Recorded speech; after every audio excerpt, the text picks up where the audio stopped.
Sauvé pour servir, sauvé pour servir. La vraie pensée, c'est sauvé pour servir Dieu. En sous-thème de mon message qui a pour thème sauvé pour servir, nous verrons je te vomirai. Le sous-thème c'est je te vomirai. Alors bien aimés dans le Seigneur, sans plus tarder, j'aimerais que nous puissions prendre rapidement nos Bibles dans le livre de... Le texte fondamental de cette prédication, c'est Apocalypse. Voilà, Apocalypse chapitre 3 à partir du verset 16. Je lirai d'abord depuis le verset 15. Toi qui es connecté, mets des cœurs, partage. Apocalypse chapitre 3, verset 15 à 16.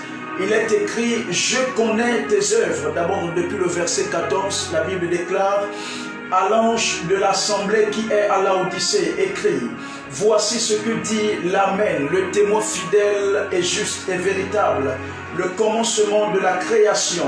Au verset 16, 15, la Bible déclare, je connais tes œuvres. Il dit premièrement, je connais tes œuvres. Ici, c'est la lettre aux églises. Ces églises, nous les savons bien, elles sont au nombre de 7.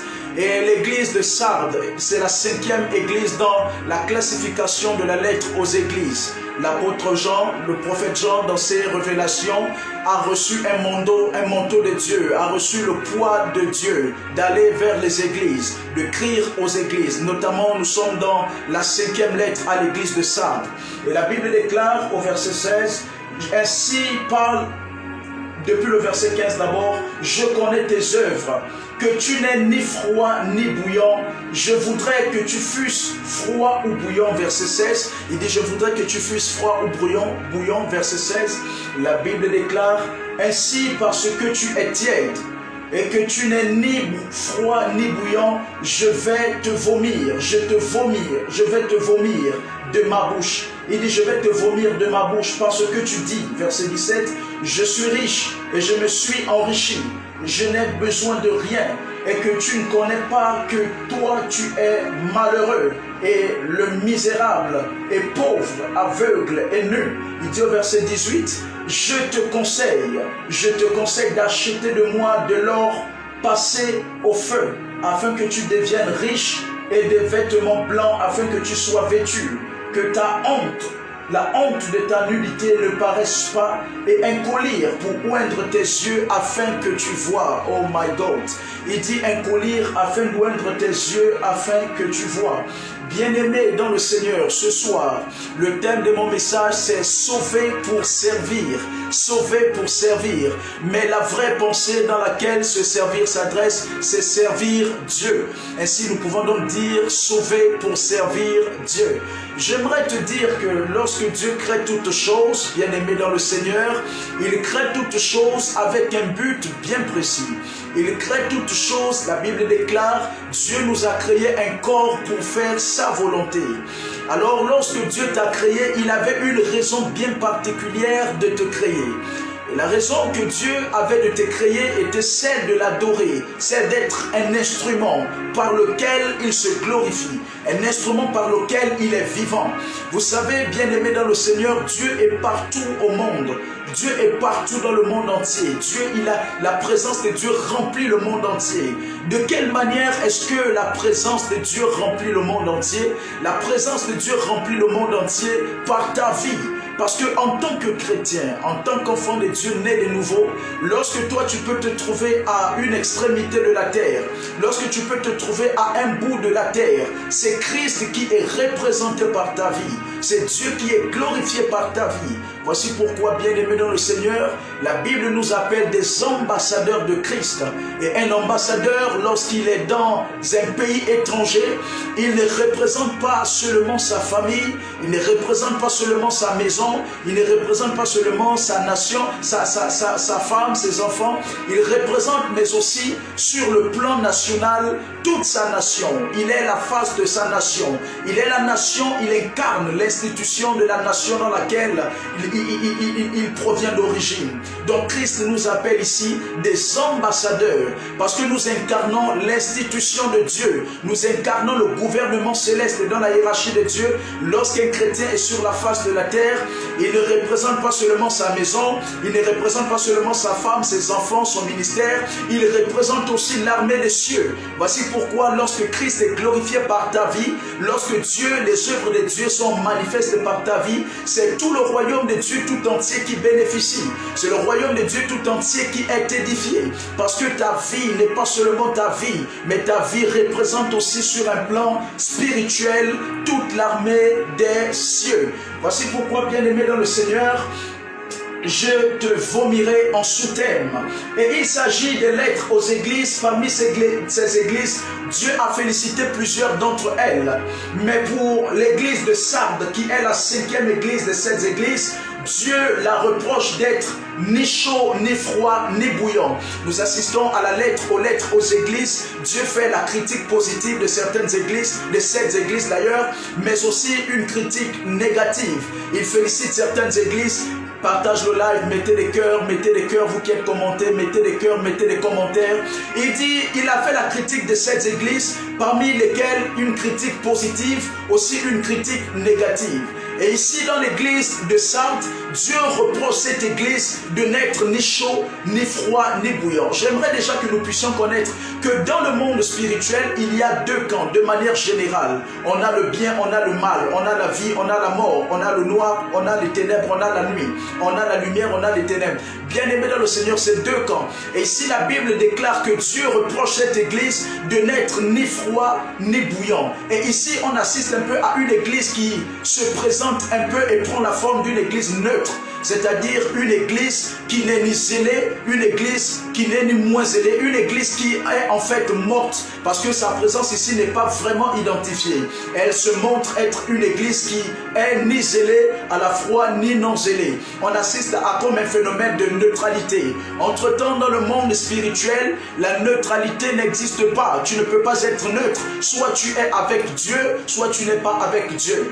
Et dans la lettre aux églises avec le Seigneur reproche cette église de Sardes, qui est la 5e église de la lettre aux 7 églises d'Apocalypse chapitre 3 verset 16. Dieu la reproche de n'être ni froid ni chaud. Et ici, être ni chaud ni bouillant signifie ceci. Nous allons décortiquer, l'Esprit de Dieu m'a mis à cœur lorsque je préparais ce message, par la grâce de Dieu, de comprendre ce que la pensée de Dieu, lorsqu'il parle de cette église qui n'est ni chaude ni bouillante, quelle est la vraie pensée? Être ni chaud ni bouillant, bien-aimé dans le Seigneur, j'essaie de classer en 5 points. Et ici, bien-aimé, nous allons voir le premier point. Lorsqu'une église qui n'est ni chaude, ni froid, ni bouillant, quelqu'un qui est ni chaud, ni froid, ni bouillant, c'est quelqu'un de paresseux. Quelqu'un qui n'est ni chaud ni bouillant, c'est quelqu'un de paresseux. Et la paresse est symbolique du sommeil. La vraie pensée, c'est du sommeil spirituel. Une église ou quelqu'un, cette église de Sardes, qui n'était ni chaud ni bouillante, est une église qui était paresseuse, bien-aimée. Parce que être ni chaud ni froid, c'est quelqu'un qui est dans la neutralité. Et la neutralité ici, c'est une forme de paresse. Et bien-aimé dans le Seigneur, nous savons que la paresse est symbolique du sommeil. Et qu'est-ce que le sommeil? Très rapidement, Éphésiens chapitre 4 à partir du verset 14. Éphésiens chapitre 4 verset 14, la neutralité ici entraîne la paresse, et la paresse est symbolique du sommeil. Éphésiens chapitre 4 verset 16 à 14. Éphésiens chapitre 4 chapitre 5 verset 14. La Bible déclare dans Éphésiens chapitre 5 à partir du verset 14, il est écrit ceci, Éphésiens chapitre 4 verset 14, c'est pourquoi il dit: réveille-toi, toi qui dors, et relève-toi d'entre les morts, et Christ luira sur toi sa lumière. Il dit: et toi qui dors, réveille-toi, relève-toi d'entre les morts, et Christ luira sur toi ta lumière. Ici, bien-aimé dans le Seigneur, la paresse est symbolique du sommeil. La vraie pensée, c'est du sommeil spirituel.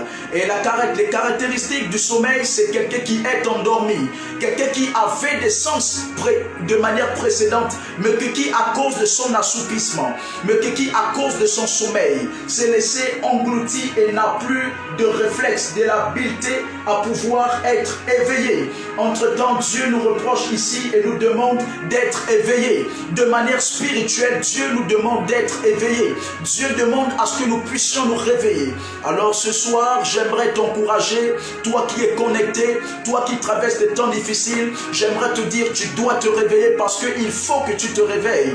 La pensée de Dieu est celle de te dire que si tu n'es pas réveillé, bien-aimé, au grand jour, il devra te vomir.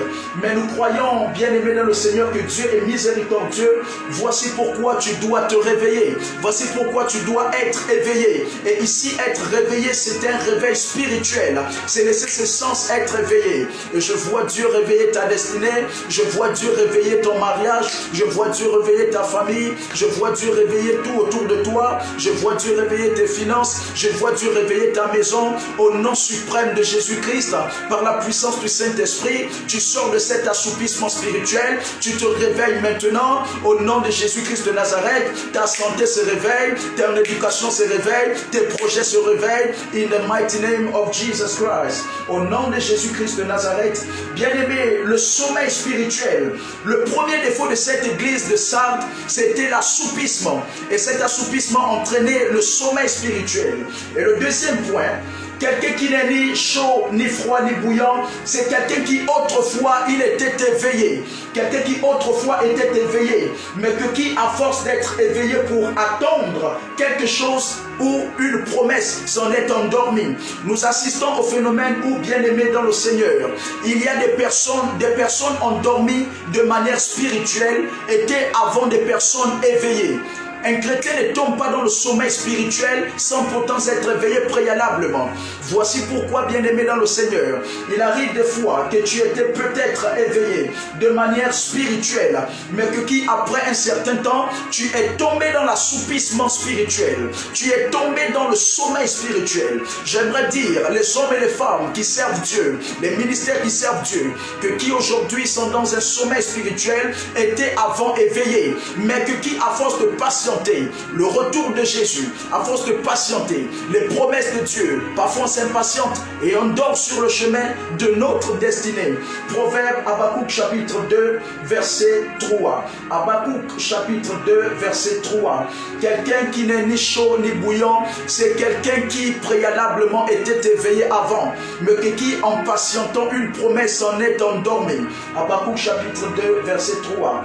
Prends ta Bible dans Habakkuk chapitre 2 verset 3. La Bible déclare dans Habakkuk chapitre 2 à partir du verset 3, il dit, car la vision est encore pour un temps déterminé. Et elle parle de la fin. La vision est encore pour un temps déterminé et elle parle de la fin. Et elle parle de la fin. Et elle parle de la fin et ne mentira pas. Si elle tarde, attends-la, car elle viendra sûrement. Elle ne sera pas différée. Il dit, si la vision semble durer, patiente-la, elle va s'accomplir. Elle ne mentira pas, elle va s'accomplir. J'aimerais encourager quelqu'un ici ce soir. J'aimerais dire à quelqu'un qui nous suit ici ce soir que la main de Dieu est sur toi. J'aimerais dire à quelqu'un qui nous suit ici ce soir que malgré la durée que cela semble mettre pour le retour de Christ, le Maître reviendra. J'aimerais encourager quelqu'un ici ce soir, toi qui suis maintenant, toi qui suis en direct ou en rediffusion, j'aimerais te dire, la promesse peut sembler tarder, mais elle s'accomplira certainement.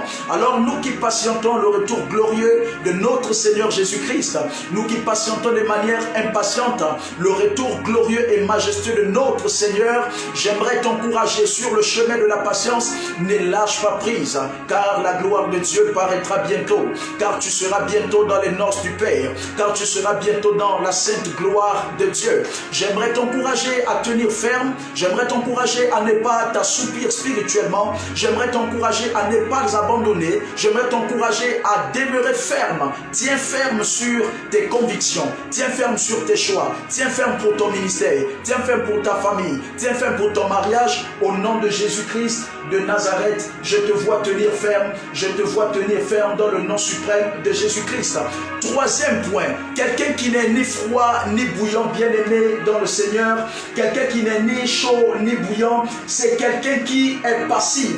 Et la passivité, c'est le fait d'être décider volontairement. C'est le fait de décider volontairement de ne plus rien faire. La passivité, c'est le fait de décider volontairement de ne plus rien faire. Ici, quelqu'un qui n'est ni chaud, ni froid, ni bouillant, c'est quelqu'un qui a décidé de manière volontaire de ne plus rien faire. Et la passivité ici, c'est les personnes qui faisaient autre chose, qui faisaient quelque chose avant, mais que qui, à cause d'une certaine offense, mais que qui, à cause d'une certaine impatience, ont décidé de ne plus rien faire. J'aimerais t'encourager, bien-aimé dans le Seigneur. Certainement, tu servais dans une église. Certainement, tu servais dans une église, soit prophétique ou pastorale ou apostolique, mais tu as perdu l'envie de servir Dieu. Tu as certainement été offensé par ton serviteur de Dieu. Tu as certainement été offensé par un frère, une sœur autour de toi. Mais j'aimerais t'encourager ce soir que tu ne dois pas tomber dans la passivité, car la passivité, c'est le fait de décider de manière volontaire à ne plus rien faire. Il y a des gens qui, à cause de certaines promesses de Dieu, qui n'ont pas encore eu place dans leur vie, ils sont tombés dans la passivité.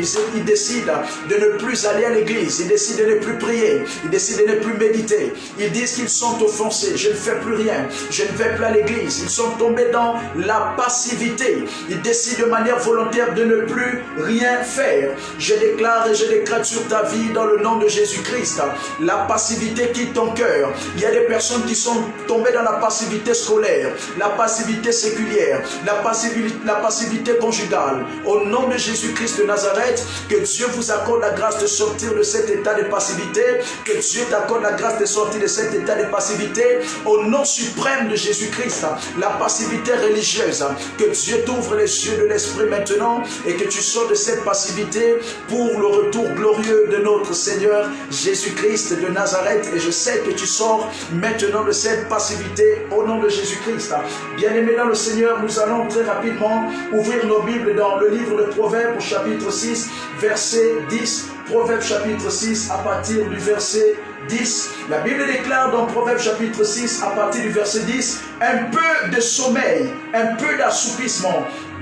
Nous allons lire d'abord depuis le verset 9, Proverbes chapitre 6, verset 9 à 10. Un peu jusqu'à quand, paresseux, resteras-tu couché?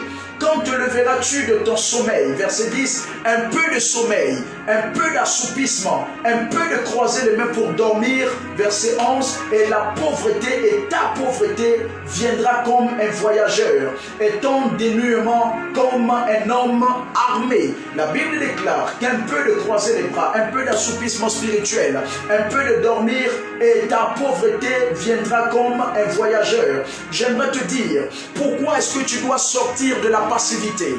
Pourquoi est-ce que c'est nécessaire pour toi, bien-aimé dans le Seigneur, de te réveiller maintenant? Pourquoi c'est nécessaire pour toi de servir Dieu maintenant? Parce que si tu es tombé dans la passivité entraîne de manière progressive la pauvreté. La passivité entraîne de manière progressive une pauvreté extrême. Voici pourquoi tu dois te réveiller. Tu dois te réveiller de ton sommeil. Tu dois te réveiller de ta passivité. Il faut que tu décides de manière volontaire de recommencer à servir Dieu, de recommencer à mener à bien les activités que Dieu t'a confiées. Tu es certainement dans une église et là-bas tu avais des charges auprès de l'homme de Dieu et tu es tombé dans la passivité depuis longtemps. J'aimerais t'encourager. Il arrive des fois que nous puissions tanguer, vaciller sur le chemin de la foi, mais tu ne dois pas rester endormi. Il faut que tu te réveilles. Il faut que tu reprennes ton armée. Il faut que tu reprennes ton armure pour affronter ce grand combat et ces grands challenges que Dieu a prédestinés avant la fondation du monde pour toi d'assumer au nom de Jésus-Christ de Nazareth. Et je te vois sortir de ce sommeil et je te vois sortir de cette passivité au nom suprême de Jésus. Je te vois sortir de cette passivité spirituelle, de cette passivité maritale, de cette passivité conjugale, de cette passivité séculière, de cette passivité scolaire au nom suprême de Jésus-Christ. Je vois toi Dieu t'es repositionné selon ton volontariat, au nom de Jésus-Christ de Nazareth, que Dieu repositionne ta saison, que Dieu repositionne ton avenir, que Dieu repositionne ta maison, et que le zèle qui était en toi autrefois, que Christ puisse le ranimer, au nom de Jésus-Christ de Nazareth, que Christ puisse ranimer le zèle qu'il avait mis en toi, au nom de Jésus-Christ de Nazareth, que toi qui étais assoupi spirituellement, reçois la grâce de réméditer, reçois la grâce d'intimité, reçois la grâce de retraite, reçois la grâce de la prière, au nom de Jésus-Christ de Nazareth, reçois la grâce d'adoration, que Dieu te réveille d'entre ton sommeil spirituel, au nom de Jésus-Christ de Nazareth, dans le nom de Jésus-Christ de Nazareth, dans le nom de Jésus-Christ de Nazareth. Bien-aimé dans le Seigneur, quelqu'un qui n'est ni chaud ni bouillant, c'est quelqu'un qui sait le sort qu'il attend. Vous savez, lorsque le diable agit pleinement ses œuvres, il outrage l'église de Dieu, il outrage les saints, il outrage le monde, il torture, afflige un grand fardeau à ceux-là qui n'ont pas Jésus. Il agit de manière ardente parce qu'il sait le sort qu'il attend, il sait la punition qu'il attend. Les gens disent que Satan serait jugé, mais j'aimerais déjà vous dire que le diable, Lucifer, le serpent ancien, ne sera pas jugé. On ne va pas juger Satan. Satan est déjà jugé et il a été trouvé coupable. Le jugement du diable a déjà été arrêté. Il n'attend plus que sa sanction. Il n'attend plus que sa sanction. Il n'attend plus que d'être brûlé dans les temps de feu. Il n'attend plus que d'être jeté dans les temps de feu. Voici pourquoi j'aimerais t'encourager ce soir. Toi qui n'es ni chaud, ni froid, ni bouillant. Quelqu'un qui n'est ni chaud, ni bouillant, c'est quelqu'un qui sait le sort qu'il attend. Rappelez-vous, autrefois, lorsque tu avais un devoir à faire, pour ceux qui apprennent encore ou pour ceux qui sont encore sur le chemin de l'école, lorsque tu ne traites pas tes exercices, tu sais toi-même de manière personnelle le sort qui t'attend. Tu sais la moyenne qui t'attend parce que tu as décidé de ne pas travailler et tu es prêt, tu as assumé, tu as calculé les coûts et toi-même tu t'es résolu capable à pouvoir porter le poids que cela peut engendrer. J'aimerais te dire que quelqu'un qui n'est ni chaud ni bouillant, c'est quelqu'un qui sait le sort qui l'attend. Ésaïe chapitre 14 à partir du verset 9. La Bible déclare dans Ésaïe chapitre 14 à partir du verset 9. Il est écrit ceci dans Ésaïe chapitre 14 verset 9.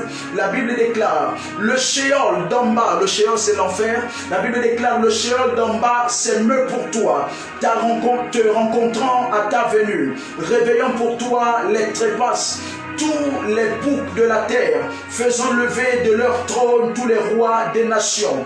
Tous ils prendront la parole et te diront: toi aussi tu as été rendu faible comme nous, tu es devenu semblable à nous. Cela nous montre, bien-aimés dans le Seigneur, la chute de Lucifer. Cela nous montre lorsque Dieu va précipiter Lucifer dans les profondeurs du séjour des morts. La Bible déclare que les morts qui sont déjà dans les séjours des morts diront lorsque Christ précipitera Lucifer que donc toi aussi tu pouvais venir nous trouver en ces lieux. Donc toi qui menais les grandes destructions dans le monde, tu pouvais aussi venir nous trouver en ces lieux. J'aimerais te dire, bien-aimé dans le Seigneur, il est important que tu te réveilles maintenant, car si tu dors, ceux qui dorment de manière spirituelle, ce sont les personnes qui savent le sort qu'il est raisonné. En tant qu'enfant de Dieu, j'aimerais t'encourager ce soir, j'aimerais t'encourager à tenir ferme dans le nom de Jésus-Christ de Nazareth, car comme je l'ai dit ici durant notre culte diurne, j'ai dit à l'église, bien-aimé dans le Seigneur, le diable que tu as autrefois prêché, le diable que tu as autrefois fait du mal dans tes prédications, les personnes pour lesquelles tu as imposé les mains, des personnes que Dieu a rendu service par toi, que Dieu a guéri par tes mains, que Dieu a guéri par ta bouche, j'aimerais te dire, tu as détruit une partie du royaume des ténèbres. Et j'aimerais t'informer ce soir que si tu ne te réveilles pas, si tu ne tiens pas ferme, les mêmes démons que tu as torturés te tortureront aussi le jour où tu vas retourner dans le monde. Voici pourquoi c'est important de tenir ferme, car si tu lâches prise maintenant, bien-aimé, le diable t'humiliera dans le péché, le diable t'humiliera dans des pratiques hors normes. Et je dis à l'église aujourd'hui, bien-aimé dans le Seigneur, pour quelle raison est-ce que le diable emmène des pratiques de la bassesse, des pratiques hors normes? C'est pour rabaisser l'homme. Il va te dire d'avoir un homme comme mari, il va te dire d'avoir une femme comme mari, le lesbianisme, l'homosexualité, c'est des pratiques hors normes, des pratiques qui ont pour but rabaisser, humilier l'homme. Voici pourquoi j'aimerais t'encourager ce soir, au nom de Jésus-Christ de Nazareth. Il est important pour toi de tenir ferme, bien-aimé dans le Seigneur. Voici pourquoi tu dois tenir ferme. Voici pourquoi tu ne dois pas abandonner. Voici pourquoi tu ne dois pas laisser. Car Dieu t'a créé pour dominer. Car Dieu t'a créé pour impacter les nations. Au nom de Jésus-Christ de Nazareth, Dieu t'a créé pour impacter le monde. Dieu t'a créé pour impacter les gens autour de toi. Quelqu'un attend ton évangile. Quelqu'un attend le fruit de ta prédication. Quelqu'un attend le fruit de ton apostolique. Quelqu'un attend le fruit de ton prophétique. Aïe, aïe, aïe, tu ne m'as pas compris. Pourquoi est-ce que tu dois te réveiller? Oh my God. Parce qu'il y a une nation qui attend ton évangélisation.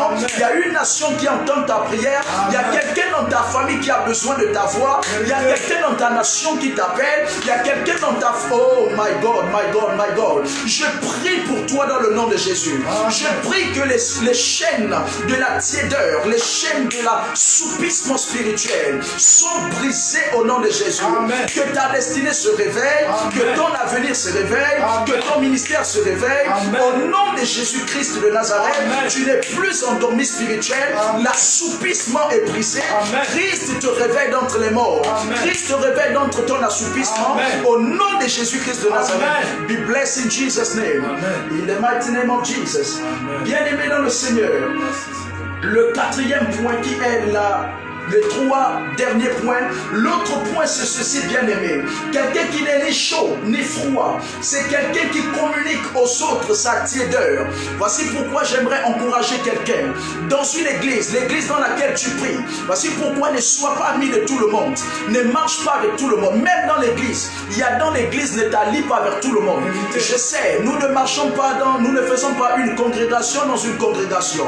Nous ne sommes pas là pour faire des clans dans une église. Car l'église, l'apôtre Paul disait, il y a ni hommes, il y a ni juifs, il y a ni hommes, il y a ni femmes, il y a ni petits, il y a ni grands. Tous nous sommes enfants de Dieu. Mais j'aimerais te dire, même au sein de ton église, ne t'allie pas avec n'importe qui, ne deviens pas ami de n'importe qui, ne marche pas avec n'importe qui. Tu vas certainement me dire, oh non, mais pourquoi est-ce qu'il parle de ça? Parce que la personne a la capacité de te communiquer son esprit.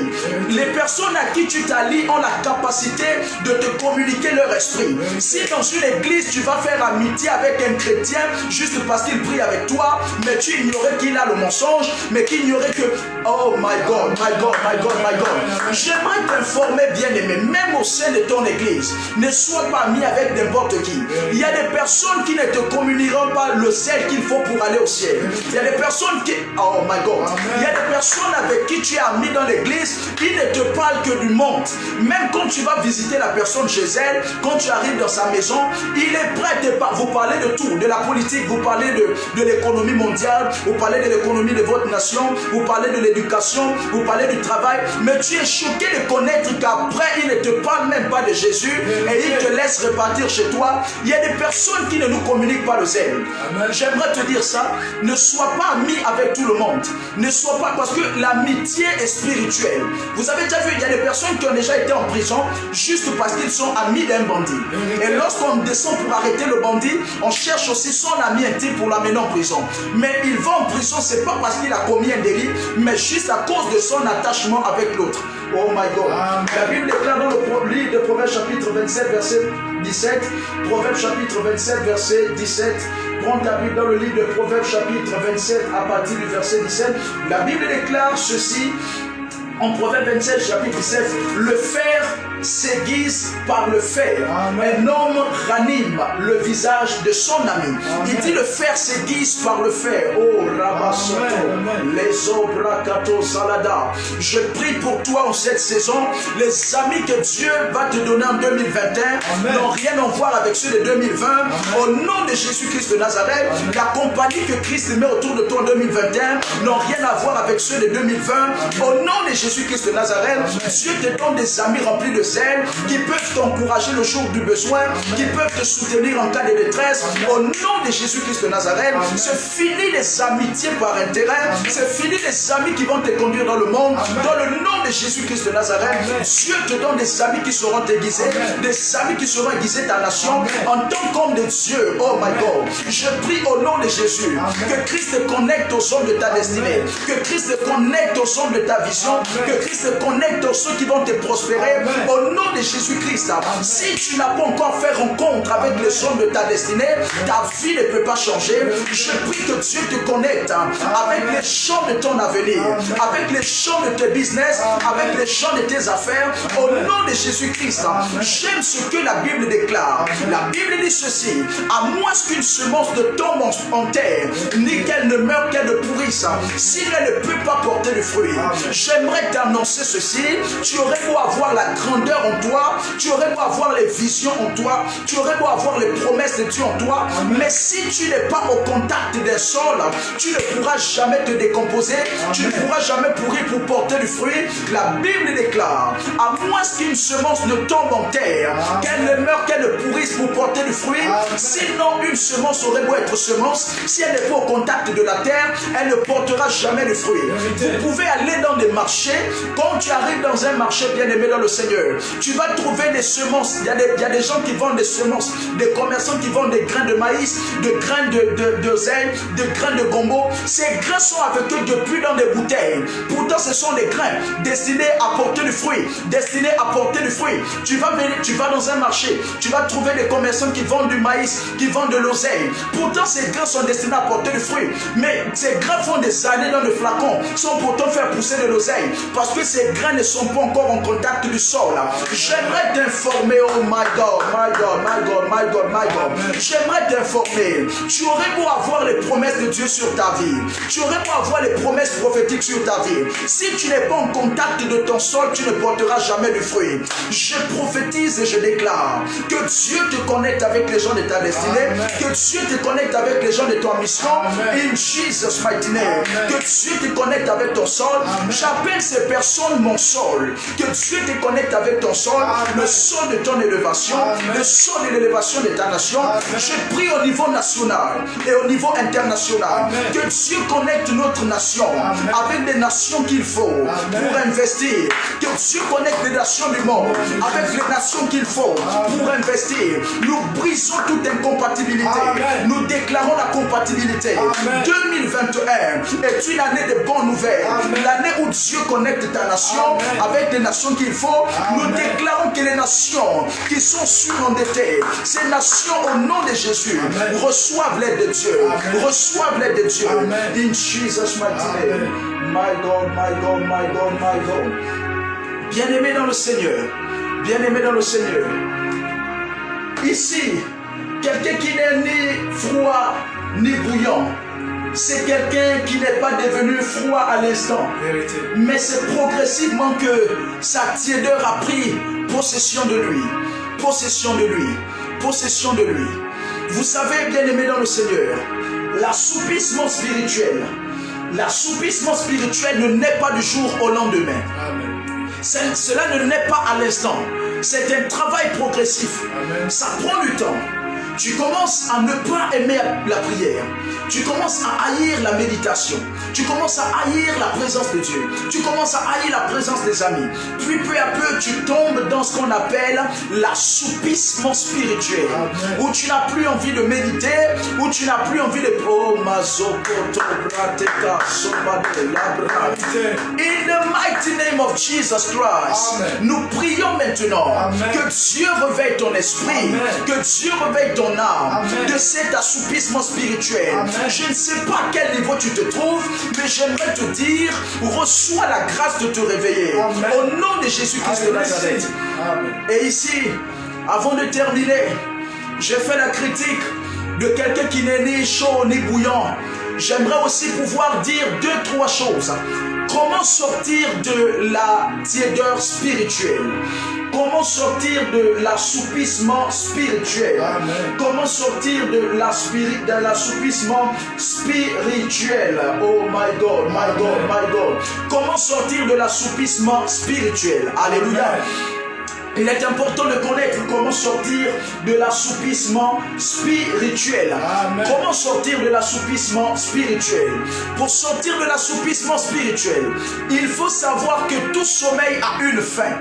Je dis bien, il faut savoir que tout sommeil a une fin. Amen. Tout sommeil a une fin. Lorsque tu vas te coucher, sache que tu finiras de te réveiller un jour. Amen. Sache que tu finiras de te lever un jour. Amen. Sache que tu finiras de te réveiller un jour. Amen. Mais j'aimerais insister sur le fait d'une seule chose. La prédication des serviteurs de Dieu. L'Église a pour mission, bien aimé dans le Seigneur, de prêcher la parole, de motiver le peuple de Dieu. Amen. Mais j'aimerais te dire ce soir, pour t'encourager, pour conclure ma prédication, tu aurais beau écouter les prédications. Les prédications ont pour but de te secouer sur un lit. Lorsque quelqu'un est endormi sur le lit et tu viens réveiller la personne, tu secoues la personne. C'est le vouloir de la personne elle-même de prendre ses deux jambes, de les poser au sol pour Amen. ensuite se lever. J'aimerais te dire, pour que tu te réveilles de ton sommeil spirituel, c'est une décision personnelle. C'est toi qui dois décider. Dieu t'accorde cette grâce par des frères de t'encourager, au travers de prédications, au travers des hommes de Dieu, au travers de plusieurs moyens, mais c'est ta volonté personnelle de te réveiller. Et ce soir, pendant que je clôture, je prie, Madado, Sada, Bragadaya, Sete, Souvade, Rabba, Soto, Ragadosh, Parade, So, Prakate, Sulahata, Mazenda, Labrasico, Paladosa, Rabatosata. Au nom de Jésus-Christ de Nazareth, oh my God, que Dieu te réveille en cette année. Amen. Nous refusons d'entrer en 2021 dans l'assoupissement spirituel. Nous refusons de voir 2021 mort spirituellement. Amen. Que Dieu te connecte avec la personne de ta destinée. Amen. Eya Sandala Bahasa. Oh my God. Il a dit réveille-toi d'entre les morts.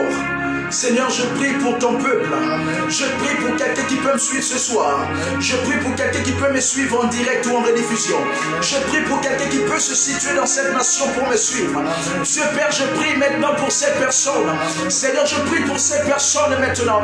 Si elle m'entend et qu'elle endormit spirituellement, Seigneur, je prie que ce soir, elle fasse rencontre avec toi. La rencontre n'est pas par moi, Seigneur. Amen. Je ne suis que le canal. Je ne suis que le vase. Je ne suis que le courant. Je suis le conducteur de la présence de Dieu. Je déclare et je décrète ce soir que cette personne, oh Dieu Père, fasse rencontre avec toi et que sa vie spirituelle ne soit plus jamais la même. Tu as rencontré cette femme au puits, Seigneur, et elle a entendu ta voix et plus jamais sa vie n'est restée la même. La femme à la perte de sang, tu l'as rencontrée et plus jamais sa vie n'est restée la même.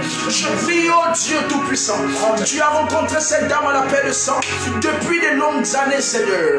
Tu as mis fin à sa souffrance, Père. Je déclare et je décrète, Seigneur, sur cette personne qui nous suit, Seigneur. Je ne sais depuis combien de temps sa vie spirituelle est endormie, mais je prie par la grâce de Dieu. Je prie parce que tu m'autorises de le faire. Je prie que tu l'accordes la grâce, Seigneur. Il peut être dans une église, Père. Il peut ne pas encore être dans une église. Je prie que tu ouvres ses yeux spirituels. Oh, casso par la dosate. Souvada la dosato brakata. Oh, my God, my God, my God. Sur cette génération, au nom de Jésus-Christ, Seigneur, délivre-les. Sur ma nation, my God, mon pays, le Gabon, Seigneur, sur ma nation gabonaise, je prophétise le réveil. Sur ma nation gabonaise, je prophétise le réveil. Au nom de Jésus-Christ, que tout pacte, Père, qui ont nécessité ce drapeau pour ensevelir le pays, pour l'assoupir, pour l'endormir, Seigneur. Je prie, oh Dieu Père, Maïto Sopakezo, Urusa Pakizo Prada, réveille cette nation, réveille cette nation. Oh my God, réveille-la au nom de Jésus. In Jesus' name. Amen. In Jesus' name. Amen. In Jesus' name. Amen. Dieu vous bénisse. May God bless you. Que Dieu vous bénisse. Be blessed in the name of Jesus. Soyez bénis ce soir. Nous sommes à la fin de notre prédication. Restez connectés. Pour tous ceux qui décident, qui veulent communiquer avec le bureau directeur de l'église, certainement tu as des questions, certainement tu as des requêtes de prière, certainement tu as un questionnement depuis en toi et tu décides, tu as envie de communiquer avec le bureau directeur de l'église. Un seul numéro pour le faire, plus 241, le code indicatif du Gabon pour ceux qui sont hors du Gabon, 074 12 00 49 plus 241 le code indicatif. Amen. 074 12 00 49. Amen. Vous pouvez appeler ce numéro, vous pouvez l'écrire et quelqu'un sera là pour vous parler, pour vous mettre en contact avec Amen. Le prophète de Dieu. Que Dieu vous bénisse. Amen. Encore un grand merci à tous nos abonnés car nous avons depuis avant-hier atteint la barre de 302 abonnés. Amen. Que Dieu vous bénisse. I'm very happy. I'm very excited. Je suis très excité pour cela. Amen. God bless you. In Jesus' name. Amen. Restez connectés. Amen. Et demeurez bénis. Que la paix soit dans vos maisons. In Jesus' name. Amen. God bless you.